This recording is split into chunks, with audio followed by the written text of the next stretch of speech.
Hey, what's up guys? Thanks for dropping by the channel. So in this video, I'm going to be reviewing the latest release from the independent micro brand, Richard LeGrand.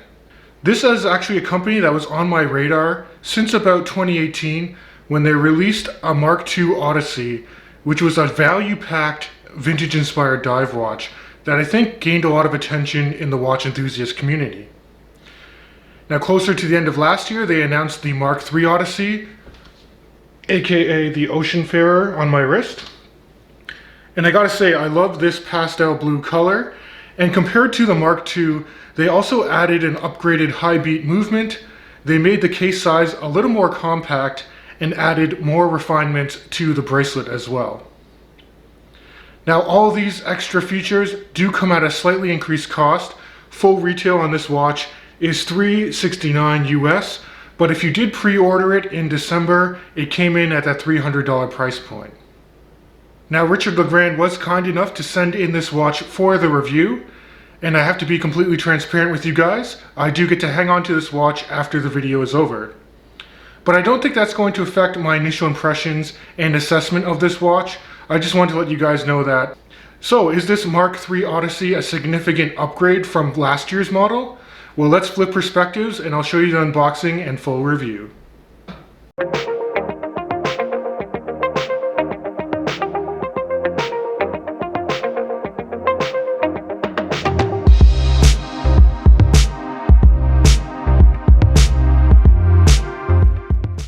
Okay guys, so in front of me is the package I received from DHL Express that was sent on behalf of Richard LeGrand.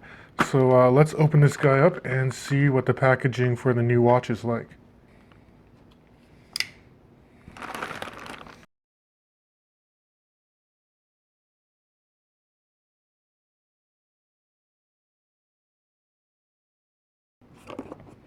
So inside the box you get the Richard LeGrand card for the warranty.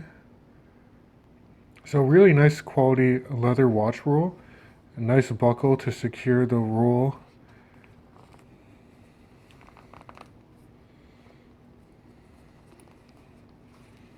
So let's check out what you get inside the watch roll. Right off the bat, it looks like this is a spring bar tool. This is a wrapped up Tropic strap as an accessory to the bracelet that this watch comes on. And then this is the pastel blue Oceanfarer. So let me open this guy up. Okay guys, and this is the watch. It's got a very nice heft to it. Very nice looking bracelet as well. So what I'm going to do is I'll finish taking off the plastics on this guy. I'll size it up for my wrist. And then we'll come back to the studio for the initial first impressions and review portion of this video. Okay guys, so here is the watch, sized up for my 19 centimeter wrist, or about 7.5 inches. I'll throw up the company specs here on the left hand side of the screen, and I'll go over each of them in a little more detail in a second. But yeah, what really drew me in about this watch is this beautiful pastel blue colorway, almost what I consider like a robin's egg blue. And let's quickly talk about dimensions. Because what they specify doesn't tell you the full story. Now indeed, this is a 40mm case size.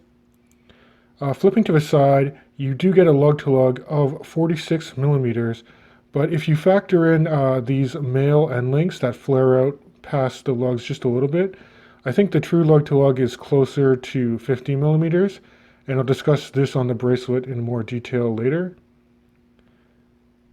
Case thickness is, I measured 12.5 millimeters to the top of that slightly domed sapphire crystal. And then the lug opening here for this bracelet is 20 millimeters. So again, compared to the Mark II, which was a 41 millimeter case and taller at 14.5 millimeters, I really like the design choices made for this particular watch. Now let's talk about the dial layout. I really enjoy how symmetrical this is. You can see all of the indices are applied with the quarter Arabics 12, 3, 6, and 9 on the dial, and then the rest of the hour markings are just those simple batons that are just very clean and legible. I also like the choice of handset. They went with simple broadsword style hands here for the hour and minute hand, and I love the second hand. It's more of a syringe style second hand, and with the upgraded high beat movement, which I'll discuss later, you really do get a really nice sweep along all of the minute track. The printing is very minimal on this watch. You just have RL, or Richard LeGrand, printed below the 12, and then closer to a 6. It does say Oceanfarer, which replaces the text Odyssey on the previous versions of this watch, and then you do have a 200 meter or 660 feet water resistance on this dive watch. Now if we move away from the dial, let's talk about this bezel, which is also very nice and refined. You can see it's very vintage inspired, very much like a Blancpain 50 Fathoms for the printing on the bezel. It's very nice in the sense that it's a sapphire cap bezel, which you don't tend to see at this price point. And this bezel is a 120 click unidirectional bezel. It's a coin edge style and very satisfying clicks on the bezel. So bezel action, it's a little tight to turn, but you get very reassuring clicks. And no backplay either.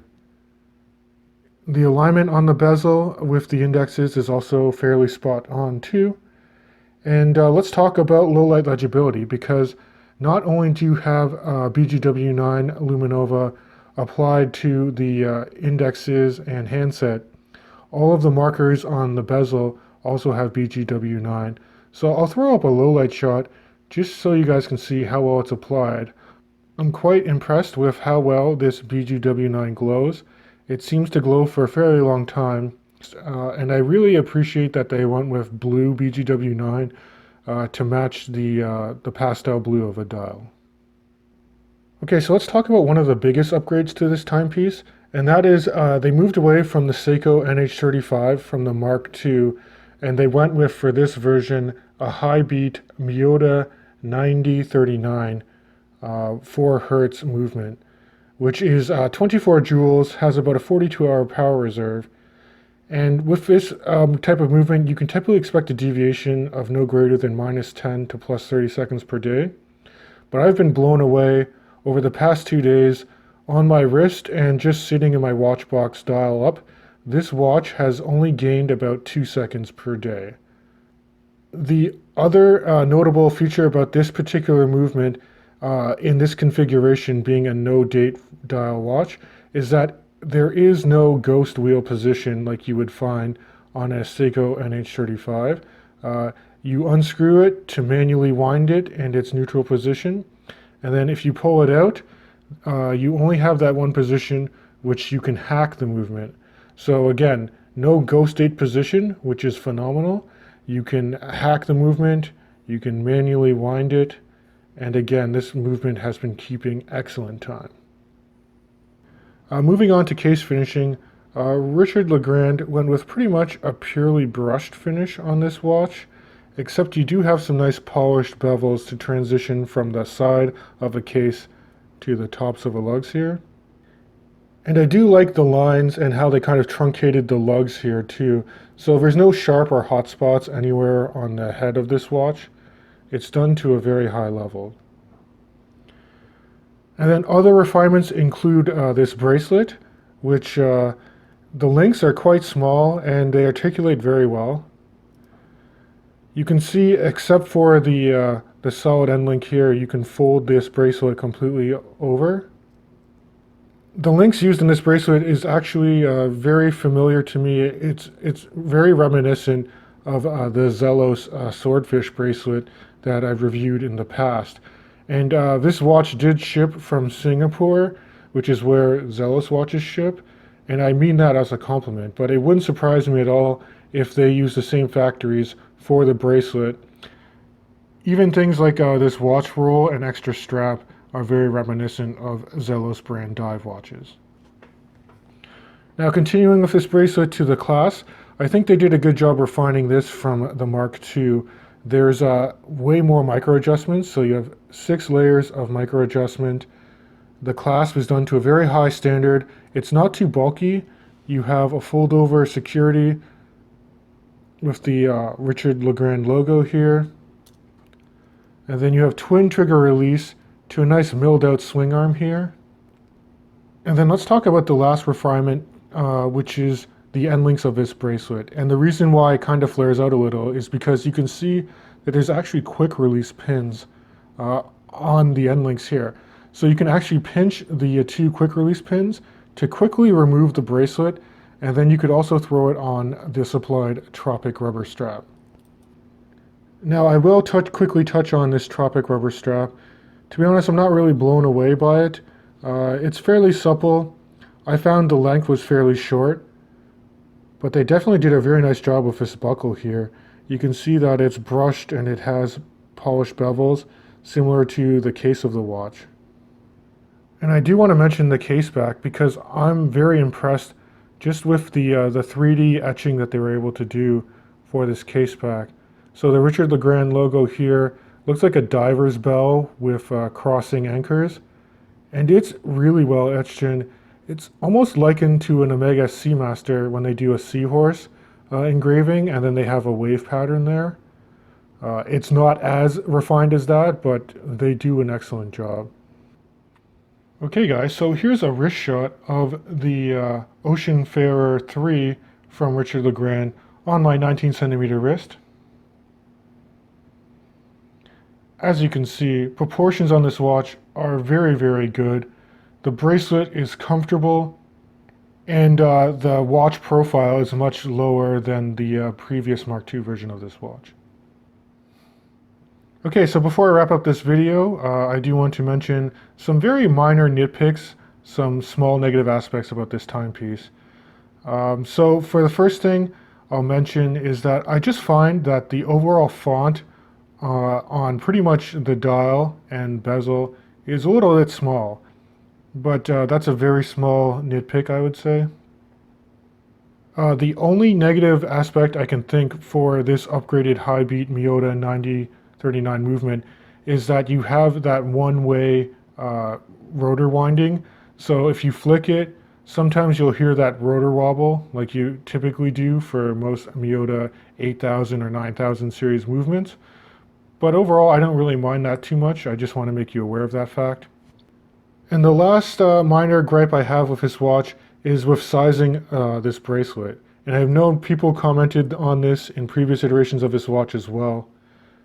So Richard LeGrand went with a pin and collar system. The collar that is in the center link here is extremely tight and difficult to pull out. So I used a pin press, and then I got the pin halfway out, and then I basically had to use needleless pliers and basically almost bend the pin trying to rip out the collar from here. So just be mindful of that. I would recommend taking it to a watchmaker if you're going to size this. That, or use a watchmaker's hammer and pin punches to try and tap out the collar, because it's very difficult to size. So guys, that's about the overall unboxing and review I have for you here. At the end of the day, I can actually highly recommend this watch as an amazing budget and vintage inspired timepiece.